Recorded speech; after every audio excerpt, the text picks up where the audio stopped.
How to check a crochet gauge. Novice crocheters are often surprised to find that their finished items aren't the size that the project instructions said they would be. Often, the difference is great enough that the items aren't usable. To prevent this from happening, project instructions always include a gauge, which specifies the number of stitches per inch or centimeter. By checking the crochet gauge and making adjustments, you can ensure that your finished item is the right size. Part 1, Getting Started.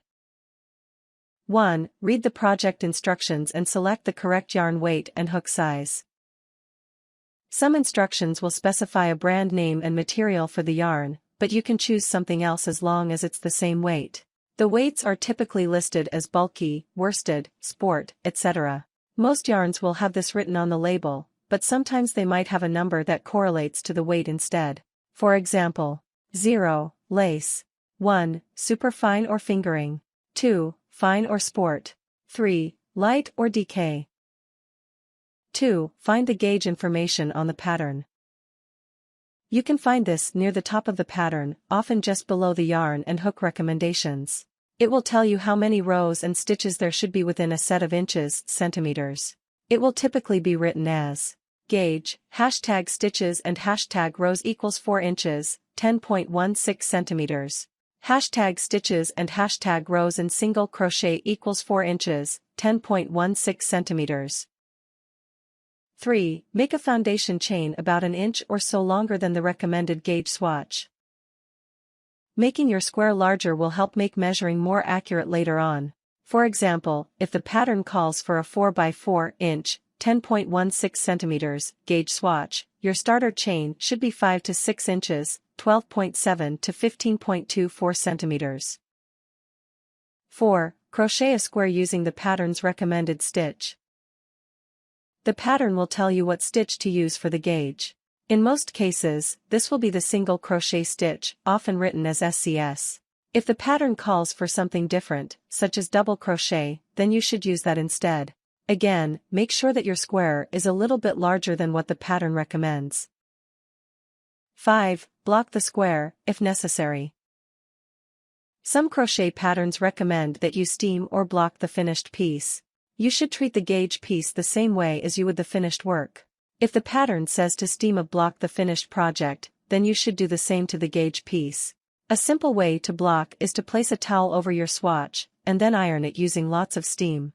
Remove the towel and let the piece cool before moving on. Part 2, Checking the gauge.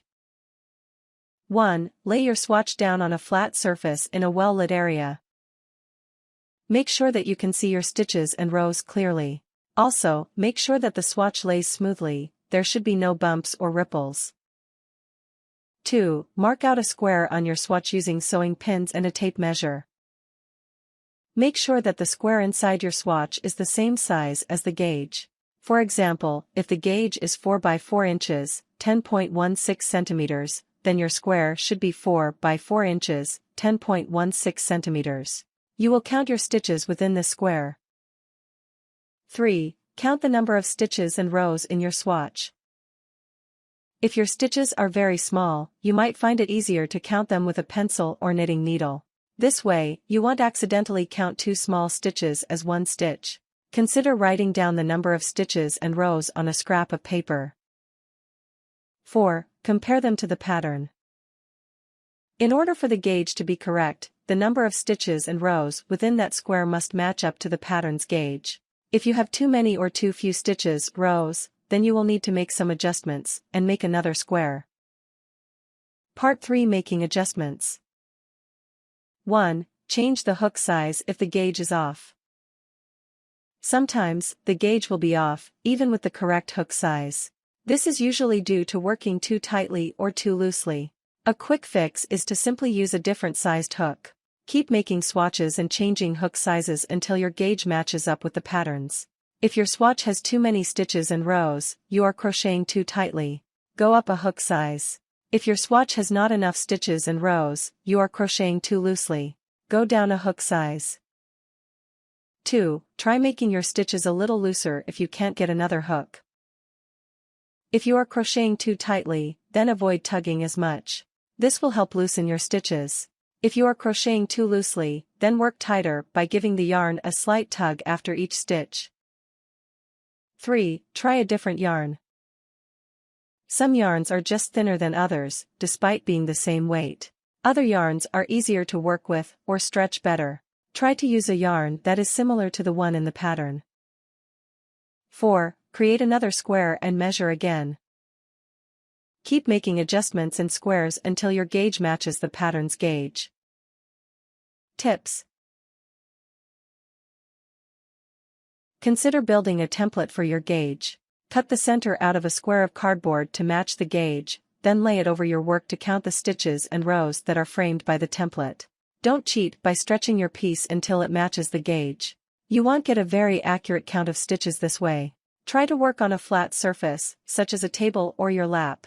This will keep your work even and prevent it from warping narrowing.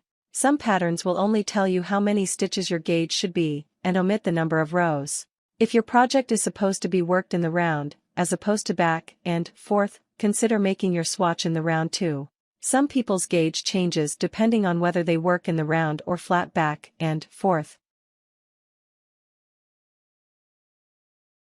Warnings. Hook sizes can vary depending on where you live. If you are using an international pattern, make sure that you get the right hook size. Things. Yarn, crochet hook, project instructions, measuring tape or clear ruler, sewing pins, iron and towel, optional.